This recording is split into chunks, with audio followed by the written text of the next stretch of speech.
ವೀಕ್ಷಕರೇ ನಮಸ್ಕಾರ. ನಾನು ನಿಮ್ಮ ನಾಗರಾಜ್ ಚೋಳೂರು, ಪ್ರಖ್ಯಾತ ಜ್ಯೋತಿಷಿ, ವಾಸ್ತು ಹಾಗೂ ಸಂಖ್ಯಾಶಾಸ್ತ್ರಜ್ಞರು ಮಾತನಾಡ್ತಾ ಇರ್ತಕ್ಕಂಥದ್ದು. ವೀಕ್ಷಕರೇ, ಇವತ್ತಿನ ಸಂಚಿಕೆಯಲ್ಲಿ ಒಂದು ಮನೆಯ ಫೌಂಡೇಶನ್ ಆಗಿದೆ. ಅವ್ರಿಗೆ ಮನೆ ಕಟ್ಕೊಳ್ಳಿಕ್ಕೆ ಆಗ್ತಾಯಿಲ್ಲ, ಯಾಕೆ ಅನ್ನೋದ್ರ ಬಗ್ಗೆ ಇವತ್ತಿನ ಸಂಚಿಕೆಯಲ್ಲಿ ತಿಳಿಸ್ಕೊಡ್ತಾರೆ. ವೀಕ್ಷಕರೇ, ಈ ಸ್ಥಳ ನೆಟ್ಟೂರ ಹತ್ರ ಇರ್ತಕ್ಕಂಥ ಬೆಲ್ವತ್ತದ ಹತ್ರ ಇರೋ ಒಂದು ಗ್ರಾಮದ ಸ್ಥಳ ಆಗಿದೆ. ಇವರು 2 ವರ್ಷಗಳ ಹಿಂದೆ ಒಂದು ಮನೆ ಕಟ್ಟಬೇಕು ಅಂತ ಹೇಳಿ 17-21 ಆಯದಲ್ಲಿ ಫೌಂಡೇಶನ್ ಹಾಕಿ ಅದಿ ಮಾಡಿ ಬಿಡ್ತಾರೆ. 2 ವರ್ಷಗಳಿಂದ ಏನೇ ಪ್ರಯತ್ನ ಪಟ್ಟರು ಆ ಮನೆಯನ್ನು ಕಟ್ಕೊಳ್ಳಿಕ್ಕೆ ಆಗ್ತಾಯಿಲ್ಲ. ಮತ್ತು ಅನಗತ್ಯ ಖರ್ಚು ವೆಚ್ಚಗಳು, ಕಷ್ಟ ನಷ್ಟಗಳು ಶುರುವಾಗಿ ಈ ಕಟ್ಟಿರ್ತಕ್ಕಂಥ ಸೈಟನ್ನು ನೋಡಿದರೆ ಈಶಾನ್ಯ ಭಾಗದ ಮೊದಲನೇ ಕಾರ್ನರಲ್ಲಿ ಇದೆ. ಅಂದರೆ ಉತ್ತರಕ್ಕೂ ಮಾರ್ಗ ಇದೆ, ಈ ಕಡೆ ಪೂರ್ವಕ್ಕೂ ಮಾರ್ಗ ಇವ್ರಿಗೆ ಸಿಗುತ್ತೆ. ಕಾರ್ನರಲ್ಲಿ ಇದೆ. ಇವ್ರು ನೋಡಿಕೊಂಡ್ರೆ ಯಾಕೆ ಏನು ಸಮಸ್ಯೆ ಅಂತೇಳಿ ಆ ಮನೆಯ ಮೇಜರ್ಮೆಂಟನ್ನು ಅಳತೆ ಮಾಡಿದಾಗಲೂ ಸಹ ಅದು ಸಹ ಸರಿ ಬಂದಿದೆ. ಇವರು ಕಟ್ತಕ್ಕಂಥ ಸಂದರ್ಭದಲ್ಲಿ ಇವರ ಮನೆಯವರಿಗೆ 7 ಶನಿ ನಡೀತಾ ಇದೆ, ಗುರುಬಲ ಇರೋದಿಲ್ಲ.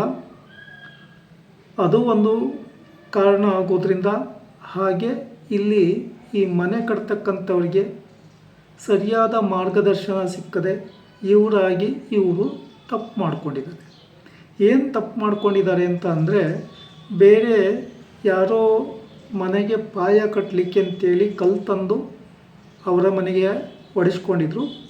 ಅದರಲ್ಲಿ ಒಂದು 3 ಕಲ್ಲನ್ನು ತೆಗೆದುಕೊಂಬಂದ್ಬಿಟ್ಟು ಇವರು ಮೊದಲನೇ ಪೂಜೆ ಮಾಡ್ತಕ್ಕಂಥ ಸಂದರ್ಭದಲ್ಲಿ ಪೂಜೆ ಮಾಡಿ ಅಲ್ಲಿ ಅದಿಯನ್ನು ಕಟ್ಟಿದ್ದಾರೆ. ಅದಿ ಕಟ್ಟಿದ ಮೇಲೆ ಇವ್ರಿಗೆ ಇವತ್ತಿನವರೆಗೂ ಅಲ್ಲಿ ಮನೆ ಕಟ್ಟಲಿಕ್ಕೆ ಆಗ್ತಾಯಿಲ್ಲ.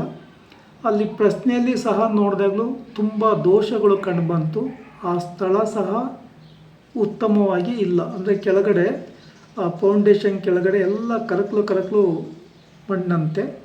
ಮತ್ತು ಆ ಮುಹೂರ್ತ ಏನು ಕೊಟ್ಟಿದ್ರೋ ಅದು ಸಹ ತಪ್ಪಾಗಿ ಇದ್ದದ್ರಿಂದ, ಮತ್ತು ಇವರು ಆ ಫೌಂಡೇಶನ್ನ ಆಯ ಕಟ್ತಕ್ಕಂಥ ಒಂದು ಸಂದರ್ಭದಲ್ಲಿ ಸರಿಯಾದ ರೀತಿ ಒಳ್ಳೆಯ ಮುಹೂರ್ತವೂ ಸಹ ಸಿಕ್ಕದೇ ಇರೋದ್ರಿಂದ ದೋಷಯುಕ್ತವಾಗಿ ಇವತ್ತಿನವರೆಗೂ ಆ ಸ್ಥಳದಲ್ಲಿ ಮನೆ ಕಟ್ಟೋಕ್ಕಾಗಿಲ್ಲ. ಅಲ್ಲಿ ಕೆಲವು ಸಂದರ್ಭಗಳಲ್ಲಿ ದನ ಎಲ್ಲ ಕಟ್ತಿದ್ರಂತೆ, ದನಗಳಲ್ಲೂ ಸಹ ಸಮಸ್ಯೆ ಉಂಟಾಗಿದೆ ಅಂತೇಳಿ ಆ ಕುಟುಂಬದವರು ನಮಗೆ ತಿಳಿಸಿದರು.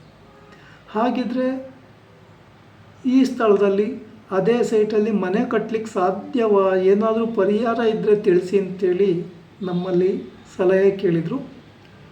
ಪ್ರಶ್ನಾ ಪ್ರಕಾರ ನೋಡಿದಾಗ ಆ ಸ್ಥಳದಲ್ಲಿ ಮನೆ ಕಟ್ಟೋದಕ್ಕೆ ಹೋದಷ್ಟು ಸಮಸ್ಯೆಗಳು, ಕಷ್ಟಗಳು, ಹಣಕಾಸು ವೆಚ್ಚಗಳು ಜಾಸ್ತಿ ಬರ್ತಾ ಇದೆ ಅಂತಕ್ಕಂಥದ್ದಾಗಿ ಬಂತು. ಅಲ್ಲಿ ಒಂದು ದನ ಸಹ ಅನಾರೋಗ್ಯಕ್ಕೆ ತುತ್ತಾಗಿ ತೀರಿ ಹೋಯಿತು ಅಂತೇಳಿ ತಿಳಿಸಿದರು. ಅದು ಆ ಪ್ರಶ್ನೆಯಲ್ಲೂ ಸಹ ಕಂಡುಬಂತು. ಕಡೆಯದಾಗಿ ಅಲ್ಲಿ ಮನೆ ಕಟ್ಟೋದ್ರಿಂದ ನಿಮಗೆ ಅಷ್ಟೊಂದು ಉತ್ತಮ ರೀತಿಯ ಫಲಿತಾಂಶ ಸಿಗೋದಿಲ್ಲ. ನೀವಿರ್ತಕ್ಕಂಥ ಹಳೆ ಮನೆಯನ್ನು ಡೆಮೊಲಿಷ್ ಮಾಡಿದಾಗ ಅಲ್ಲಿ ನೀವು ಮನೆಯನ್ನು ಕಟ್ಕೊಳ್ಳಿ ಅಂತೇಳಿ ಸಲಹೆ, ಮಾರ್ಗದರ್ಶನವನ್ನು ತಿಳಿಸಿದ್ದೇನೆ. ಆ ಮನೆ ಇದಕ್ಕಿಂತ ದೊಡ್ಡದಾಗಿ ವಿಶಾಲವಾಗಿ ಬರ್ತಕ್ಕಂಥದ್ರಿಂದ ಮತ್ತು ಅದರಲ್ಲಿ ಆಯ ಪರಿಪೂರ್ಣವಾಗಿ ವಿಂಗಡೆ ಆಗೋದ್ರಿಂದ, ಅಂದರೆ ಅದು ಏನಾಗಿದೆ ಅಂತಂದರೆ ಮಾರ್ಗ ಹಿಂದೆ ಬರ್ತದೆ, ಅದನ್ನು ಉತ್ತರಕ್ಕೆ ಬಾಗಿಲಿಟ್ಕೊಂಡು ಉತ್ತರ ಅಥವಾ ಪೂರ್ವ ಈಶಾನ್ಯಕ್ಕೆ ಬಾಗಿಲಿಟ್ಕೊಂಡು ಇವರ ಮನೆಯ ಹೆಸರಲ್ಲಿ ಕಟ್ಕೊಳ್ಳಿಕ್ಕೆ ಅವಕಾಶ ಇದೆ. ಈಗ ಆ ಹಳೆಯ ಮನೆಯ ಬಾಗಿಲೇನೆಂದರೆ ದಕ್ಷಿಣ ಆಗ್ನೇಯದಲ್ಲಿ ಇರೋದ್ರಿಂದ ಆ ಮನೆಯಲ್ಲಿ ಆಗಾಗ್ಗೆ ಮನಸ್ತಾಪ, ಅವ್ರ ಮಾತು ಇವ್ರು ಕೇಳಲ್ಲ, ಇವ್ರ ಮಾತು ಅವ್ರು ಕೇಳಲ್ಲ, ಆ ಪರಿಸ್ಥಿತಿ ಆ ಮನೆಯಲ್ಲಿ ನಿರ್ಮಾಣ ಆಗಿದೆ. ಮತ್ತು ಏನೇ ದುಡಿಮೆ ಮಾಡಲಿಕ್ಕೆ ಹೋದರೂ ಸಹ ಯಾವುದೂ ಕೈ ಎತ್ತುತ್ತಾ ಇಲ್ಲ. ಸೊ ಅಲ್ಲಿ ಹೋಗ್ಲಿಕ್ಕೂ ಒಂದು ಕಾರಣ ಇದೆ. ನಾನು ಅದೇ ಗ್ರಾಮದಲ್ಲಿ 2 ಮನೆಯ ಪ್ಲ್ಯಾನನ್ನು ಕೊಟ್ಟಿದ್ದೆ. ಆ ಮನೆಗಳು ಕಂಪ್ಲೀಟ್ ಆಗ್ತಾ ಬರ್ತಾ ಇದೆ. ಇನ್ನೊಂದು ಸ್ವಲ್ಪ ಸಿಮೆಂಟ್ ಕೆಲಸ, ಕಾಂಕ್ರೀಟ್ ಕೆಲಸ ಇದೆ. ಅದು ಮುಗಿದ ಮೇಲೆ ಆ 2 ಮನೆಗಳು ಕಂಪ್ಲೀಟ್ ಆಗ್ತವೆ. ಅದೇ ಮನೆಯವರು ಫೋನ್ ಮಾಡಿ ಕರೆಸ್ಕೊಂಡಿದ್ರು. ಸೊ ಆ ಕಾರಣದಿಂದ ನಾನು ಹೋಗಿ ಈ ಸ್ಥಳವನ್ನು ಪರಿಶೀಲನೆ ಮಾಡಿದಾಗ ನನಗೆ ಒಂದು ರೀತಿ ಆಶ್ಚರ್ಯ ಆಯಿತು. ಈಶಾನ್ಯದ ಮೊದಲನೇ ಕಾರ್ಡ್ನಲ್ಲಿ ಈ ಸೈಟ್ ಬಂದು ಇವ್ರಿಗೆ ಕಟ್ಟೋಕ್ಕಾಗ್ತಾ ಇಲ್ವಲ್ಲ ಅಂತೇಳಿ. ಆದರೆ